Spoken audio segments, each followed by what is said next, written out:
Hello everyone, welcome back to the channel. Well, here is part two of the interview that I did recently with the Honorable Minister for Western St. Mary, Robert Montague. Yeah, he discusses the NHT's plans to provide 370 or so housing solutions between Galina and Eden Park, as well as being in phase two of the water improvement project. So have a listen. Is the government planning to do anything to ensure that the small man can get a piece of that pie? Are there incentives for developers to develop developments for the smaller, the person on the lower end? Well, they have already benefited because there was an informal settlement next door, well, on airport land. And about 3 years ago, we made a major investment in improving that settlement. The people used to call it capture land. It can no longer be referred to capture land because people have their titles. People are expanding. Some of them are actually working on the facility. So long before this took off, we knew what was going to happen. So we put that in place long ago. And unfortunately, some of these persons have sold and have moved on. And now the values there are going up.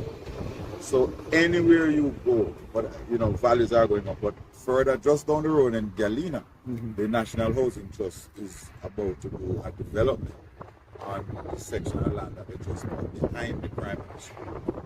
We're doing 300 solutions there, and that is for the NHT contributors.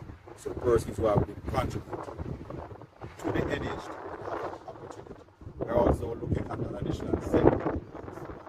In addition to that, we find that the government is investing billions in improving water because we are doing phase two of greater national water supply project, which is seeking now to improve the inflow of water from the White River plant, from the Pottinger Spring plant, and from the Bogue plant, which is above benchmark. So a lot of water, because down in the Tower area, depending on where you are, there is challenges with water as we speak in Arokobesa and going into Portland. So the investment, phase one of that project is to provide water for Mason, a community which is about 4 miles from where we are standing. Never had piped potable water. So the aim is before the end of the year, they should be able to turn on the pipes in their own water.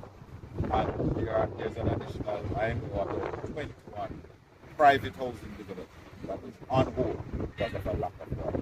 21 private houses.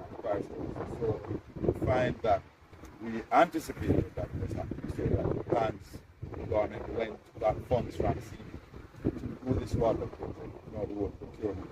It took longer than we anticipated, but it has begun. Phase one is wrapping up. Phase two have started with Pottinger Spring and intake. They have done some work. They did a dam in White River. Much more work is to be done because the water is the 22-inch main is already running along the north coast area, but it is not carrying the full capacity of water. So what is needed is to get the water in the pipe, and that's what we do. Okay.